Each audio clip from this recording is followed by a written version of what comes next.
tonight on CBC Vancouver News. December 18th, 2017 was the last time I seen my boy. A brutal wait. The father of a 6-year-old killed 4 years ago in Vancouver Island wonders why it took until now for charges to be laid. Also, knapweed, goldfish, knotweed, blackberries, starlings. more common than you might think. People across BC are trying to tackle invasive species. And nobody lies about growing up in Fort McMurray, Alberta. big laughs on a big stage. A Vancouver comedian is aiming for a win and wants to bring others with him. This is CBC Vancouver News.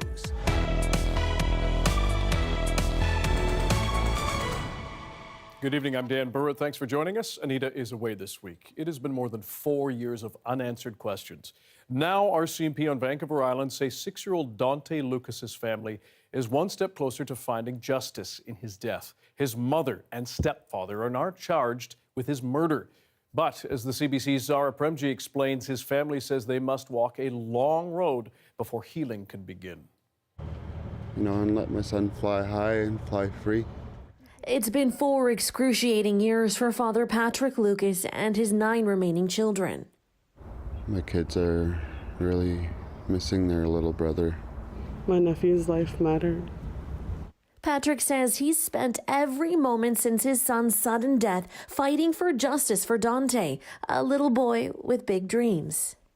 What do you want to be, Dante? Fire truck. Woo, woo. You're going to drive a fire truck? Yeah. Oh, you're going to be a fireman? On Friday, the boy's mother and stepfather were arrested and charged with first-degree murder. They were suspects from day one.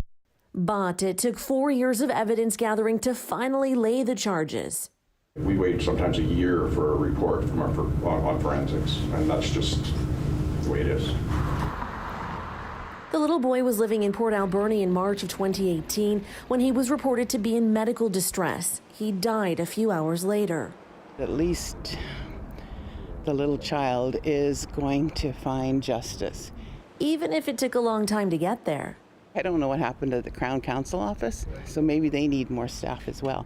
But it should never take that long. The police did a very comprehensive investigation, gave them the boxes, and said, here. Mom Raquel Frank and stepdad Mitchell Frank, who remain in custody, are expected in court on Wednesday. And for the Lucas family, that means the story is far from over. But good memories of Dante allow them to soldier on. His smile when he was dancing is something I'll never forget. His laugh is so contagious. His beautiful little smile. Zara Premji, CBC News, North Vancouver. A man accused of attacking a teenage girl on a Surrey bus has been arrested. Video released by transit police shows the man boarding the number 35 bus and acting, quote, erratically before sitting down near the 17-year-old. Moments later, police say without provocation, he began punching her in the head. He then kneed her in the head as she bent over to pick up her glasses. You can see him throwing punches there. The teen told transit police, and this weekend, officers made an arrest. They say public tips helped them track down the suspect.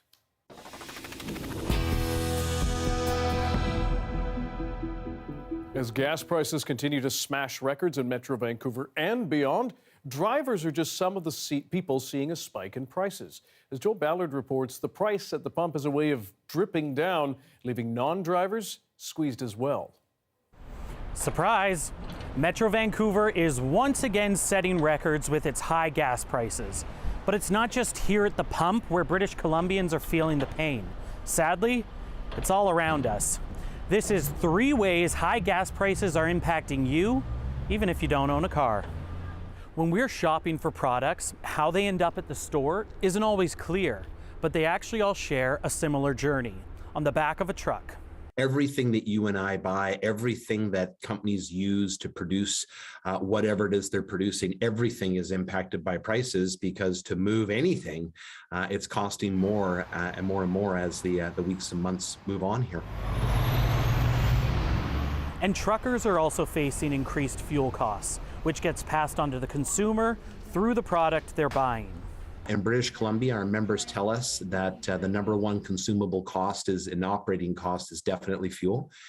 It's anywhere from 30 up to 50% of their operating costs. So the cost of the product, whether it's a bottle of shampoo or a new duvet, fluctuates along with the cost of transportation. One of the places you're likely to see the biggest difference is here at the grocery store. That's because the value of produce is so low, so when it absorbs the extra fuel costs, it's that much more noticeable. For the owners here at Blue Mountain Produce, the goal has always been to keep the price low.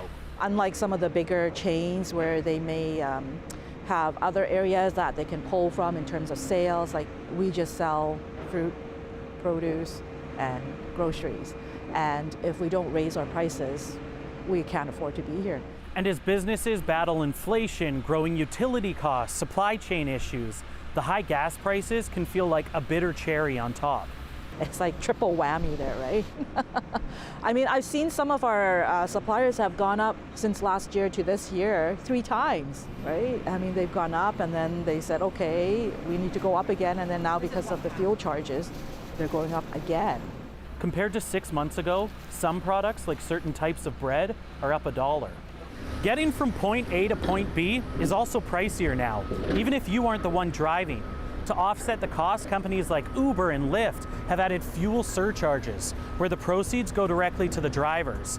And today, BC Ferries announced it is more than doubling its current fuel surcharge to 2.5% starting June 1st. Unfortunately, there's no way to know how high these prices will fly. And although it's a cliche, perhaps there is a small piece of comfort knowing that we really are all in this together. Joel Ballard, CBC News, Coquitlam. To another fuel story now. The refinery in Burnaby is expanding to produce more low-carbon fuel. Parkland has plans for a $600 million upgrade and expansion that will create 1,000 jobs during construction and operation, and further reduce greenhouse gas emissions by 2 megatons per year, equivalent to removing 700,000 vehicles from BC's roads. The expansion at the Parkland refinery will be helped by BC's low carbon fuel standard compliance credits, which the province says will cover 40% of the costs. Officials say new legislation has also been introduced to expand the scope of low carbon fuel standards to include aviation and marine fuels. It's meant to help reduce up to 5 million tons of greenhouse gas emissions by 2030. The sexual assault trial for BC-born musician Jacob Hogard continued today. A woman who alleges she was assaulted as a teen by the lead singer for Headley was questioned today by his legal team. Hogard has pleaded not guilty. The CBC's Judy Trind has the latest and a warning. This story does contain graphic details. The first complainant is now 21, but she had just turned 16 when she alleges she was raped by Jacob Hogard. During the cross-examination, the defense tried to pick apart her testimony to show inconsistencies, questioning her memory of dates, conversations, and the order of events. On the witness stand, she spoke clearly. Her voice only cracked when she recounted the alleged sexual assault in a hotel room on September 30th, 2016. Hogard has sent a limo driver to take her to the Sheraton Gateway Hotel near Pearson International Airport. She thought they were going to hang out with other band members. But at the hotel, she says within 10 minutes of arriving in the room, he pushed her onto the bed, tore off her clothes, and raped her repeatedly over 2 hours. He slapped her, spat on her, and called her a dirty whore, and pushed her head into a pillow so she couldn't breathe. The defense suggested that the teen's encounter with Hogard was consensual, that she lied about the rape in order to get back together with her ex-boyfriend. She was worried he wouldn't take her back if he found out she had sex with a rock star. The defense said, "You felt like a fool for giving into this romantic pattern," this line that Mr. Hogard was using and having consensual sex that was meaningless to him. "No, I felt betrayed," the complainant pushed back. "I felt used because I was raped by him and I was forced into having non-consensual sex with him, and having that realization that the feelings that I felt I had, that I felt were real love, were manipulated on his part for me to trust him." Farah Khan is a gender justice advocate and has been watching the trial. This court case might deter people from reporting, absolutely, especially young people, because it is scary to see so many intimate details be shared, to put yourself on trial, to see yourself. Tomorrow, the second complainant will take the stand. She's the Ottawa woman who first went public and told CBC her story. She first met Jacob Hogard in November 2016, 2 months after the teen alleged she was raped. Judy Trin, CBC News, Ottawa.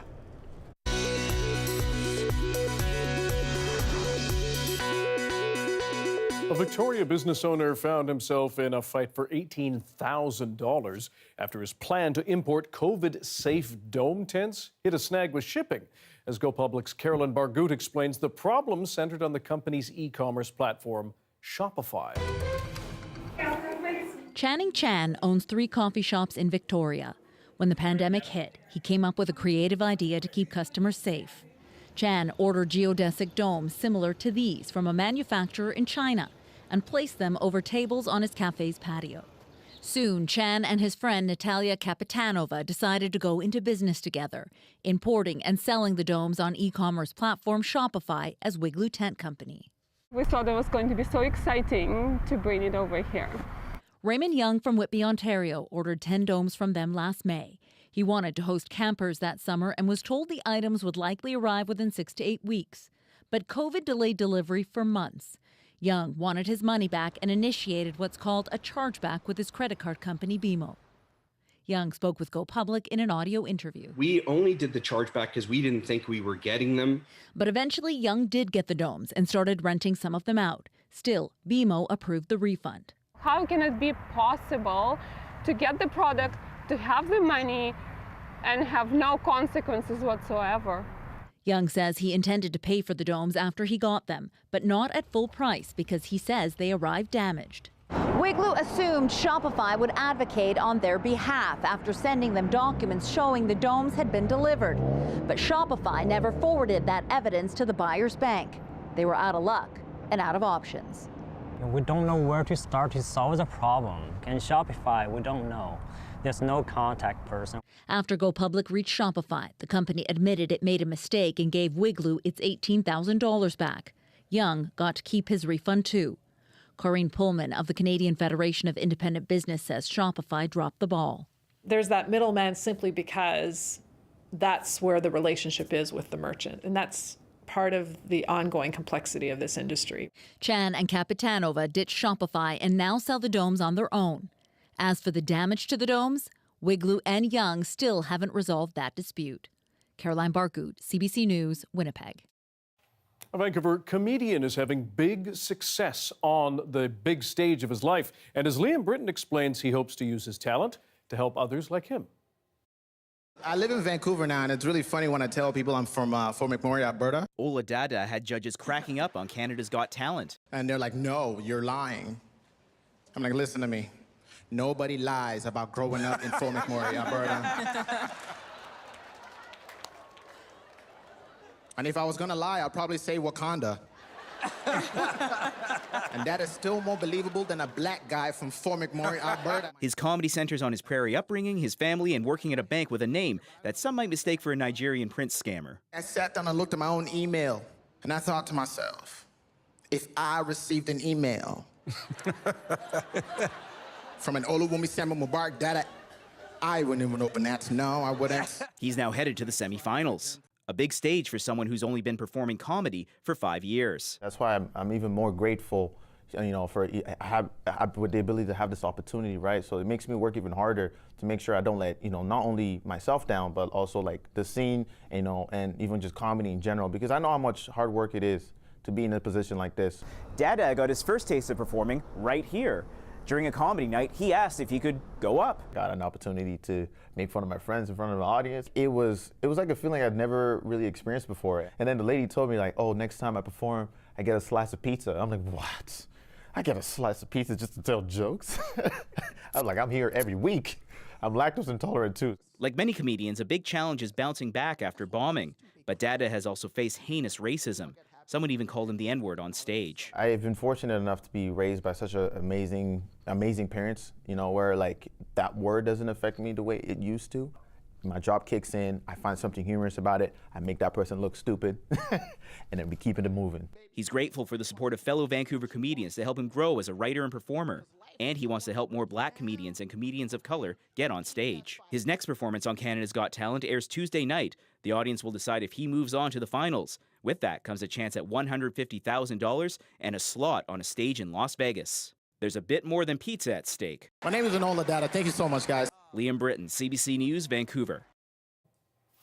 A restored exhibit on Indigenous history in BC will reopen this week in New York City with help from a Vancouver Island artist. The Northwest Coast Hall has been at the American Museum of Natural History since 1899. Today it has a very new look featuring artifacts, placards, and carvings from various cultures. Hayups, also known as Ron Hamilton from the west coast of Vancouver Island, is co-curator of the exhibit. It took his team 4 years to restore the hall. His son, Jake Hamilton, spoke to us about the changes. Now what you're seeing in the exhibit is that a lot of the artifacts and a lot of the things that are in there, the treasures of the families, are actually described by the families themselves and the artists themselves and all the people that actually own those, rather than an interpretation of what they thought it was. Some of it would just say mask, some of it would just say beaver mask, but now there's an actual story behind each piece as told by the family members there. The American Museum of Natural History's Northwest Coast Hall will open to the public on Friday.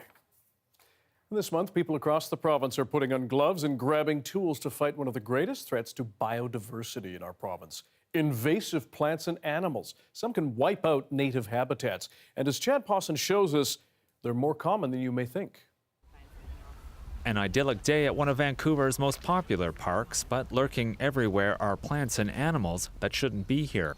Knapweed, goldfish, knotweed, blackberries, starlings. Oh my gosh, the list could go on, even just the plants alone. Jenny McCaffrey has worked for the Invasive Species Council of BC for 10 years and has developed an eye for spotting introduced plants and animals, ones that threaten to wipe out native species. Invasive species are the second greatest threat to biodiversity on our planet, second only to development. So to me, it's about protecting biodiversity. They're bamboo-like. Climate change is giving introduced species like this invasive knotweed from Japan an edge in BC. Warmer winters and no natural predators allow many invasive species to thrive, including these cute bunnies. The province recognizes May as Invasive Species Action Month. It supports organizations and volunteers to undertake education campaigns, but also the back-breaking work of digging out invasive plants like these blackberries in Stanley Park at Lost Lagoon. The issue with blackberry is it grows extremely aggressively and will take over an entire stand like the one we're in and outcompete a lot of the native berries and shrubs that are supposed to be here. This is the new growth right here this year. Despite the at times overwhelming threat of invasive species in BC, many volunteers say combating them is one way to take action against climate change. At the end of the day, you can physically see the difference that you're making. You can see even the meter by meter removals that are being done after you've left a site. I feel like I'm making as much difference as an individual can make, but that doesn't stop there. I think there's importance in education about these things. Like general public doesn't, a lot of them don't even know where the invasive species are in their area. Those, like Ralph and Martin, encourage others to volunteer in the fight against invasive species. Meanwhile, over the course of the pandemic, the province provided $8 million in funding to the Invasive Species Council of BC, all of it to employ more than 200 people for this type of work. Chad Pawson, CBC News, Vancouver.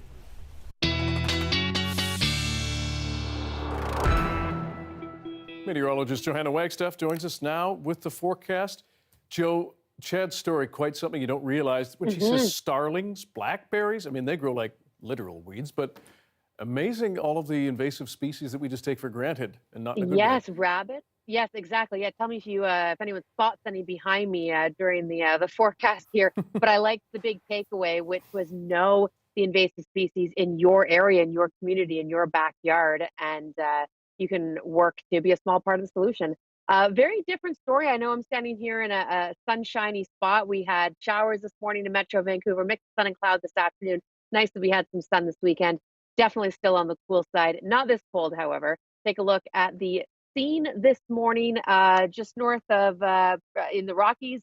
Chetwynd scene fresh snow falling through this morning. Still flurries in the region tonight. This has been an area under high stream flow and just to the north, flood watch for the weekend. Those have mainly all ended now, and that's really because temperatures have dropped and we're getting snow now. So it's going to be a bit of a flip-flop situation in the northeast as far as our snowpack melt. With cold temperatures and snow still in the forecast. We'll be going back and forth a little bit, but it is generally cold across the province. A reminder that our snowpack on average is about 120% of normal, and we are still accumulating.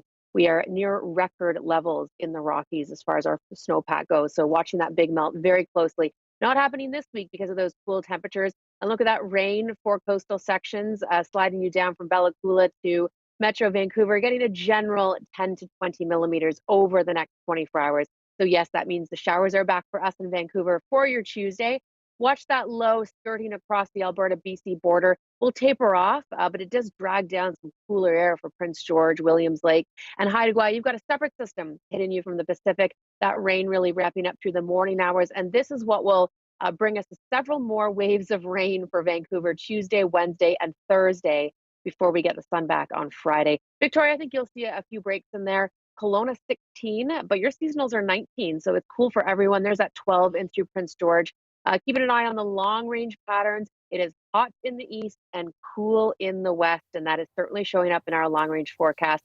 Below our seasonal of 17, Dan, for a few more days. I think we'll get back there this weekend. Comes with a bit of a pattern change, but I'll break that down over the next couple days. Nice to get a little egg of sun on the Friday. That's something to look forward to. I had to. Yes, we need please. it. Thanks, Joe. You're welcome.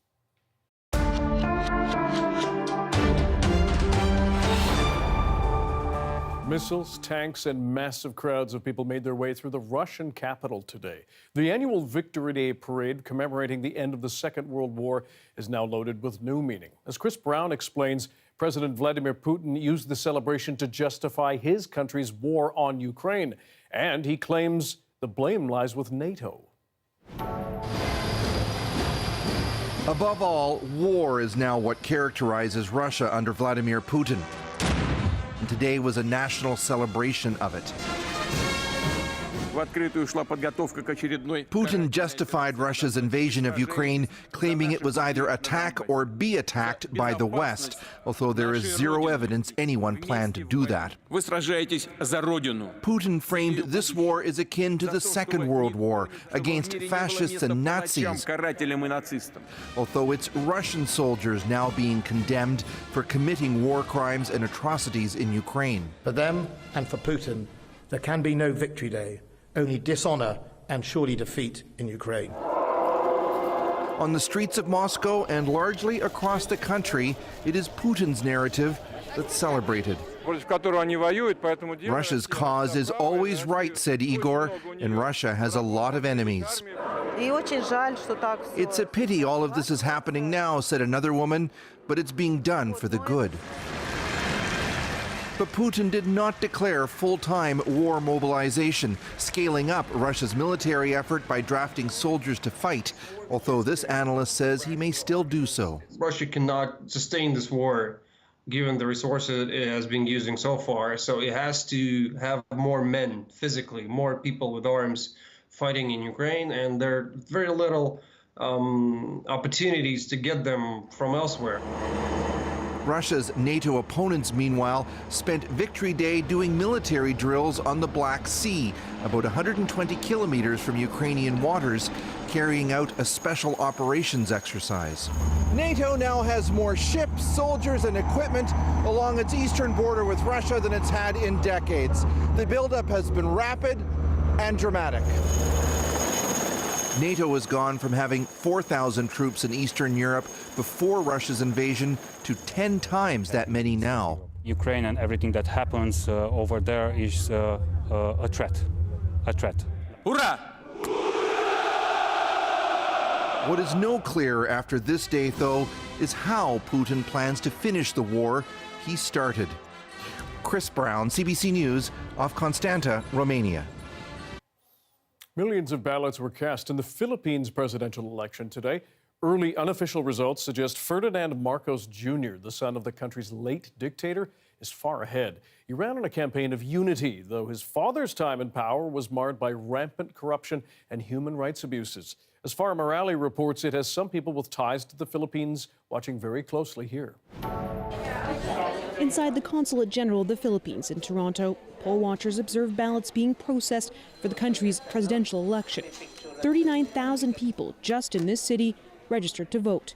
On the other side of the world, supporters of Ferdinand Marcos Jr., also known as Bongbong Marcos or BBM, took to the streets to celebrate, claiming victory. And now we won 20 million plus votes. It has been a divisive election, a two-way race between the country's vice president, Leni Robredo, and the son of a former dictator. Marcos Jr. is the son of Ferdinand Marcos, Into productive one. whose presidency was marred with violence and corruption.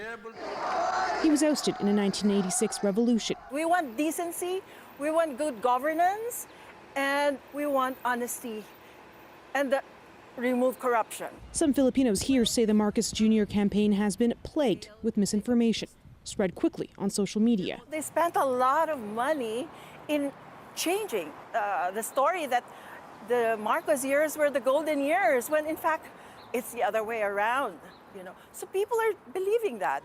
Ferdinand Marcos Jr.'s running mate, the daughter of current President Rodrigo Duterte. His regime killed thousands under its extrajudicial war on drugs. During this government, they kind of lean towards more autocratic style of government, on the autocratic side, right? So I think it's a huge blow for democracy in the world. Julius Guerra never really went to protests, but the recent events have prompted him to mobilize.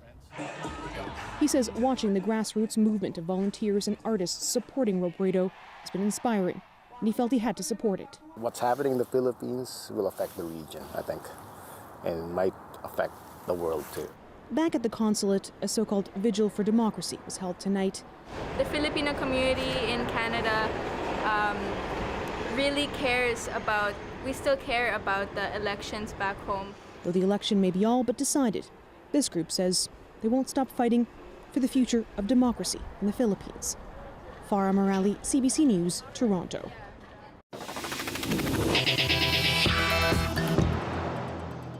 Back here in this province, a Japanese Taiko drumming group has been practicing every week in Kelowna leading up to Mother's Day, including a mother-daughter duo. The CBC's Winston Cito and our visual effects person Maggie McPherson put together this piece about what drumming together means for that related pair.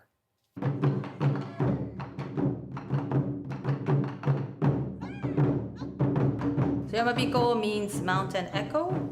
I think they created the name because we're surrounded by the valley here in Okanagan.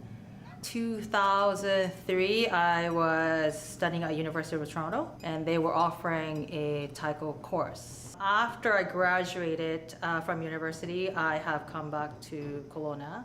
I saw there was a Taiko group here, and I thought it would be great to make friends, and that's how it just started. Taiko in Japanese translates to big drum. The main shell of the drum is made of wood. On top is cowhide, and it's held in place with hundreds of little tacks. The shimedaiko is similar, but it's held together with rope. Back in the early 2000s, I saw Yamabiko Taiko perform, and obviously it involved drums.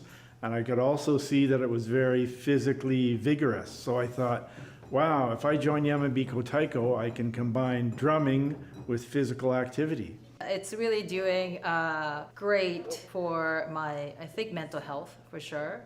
Lots of stress relief there. I had a health issue, so which is high blood pressure. So Taiko is lots of physical work, so maybe good for health. So that's why I decided to be a member. We really like you to come out and see us perform. And that's how we manage to survive as well. So I really would like everybody to be more curious. And not just about Taiko, I would like everybody to be curious about other culture, especially performances. It's fun.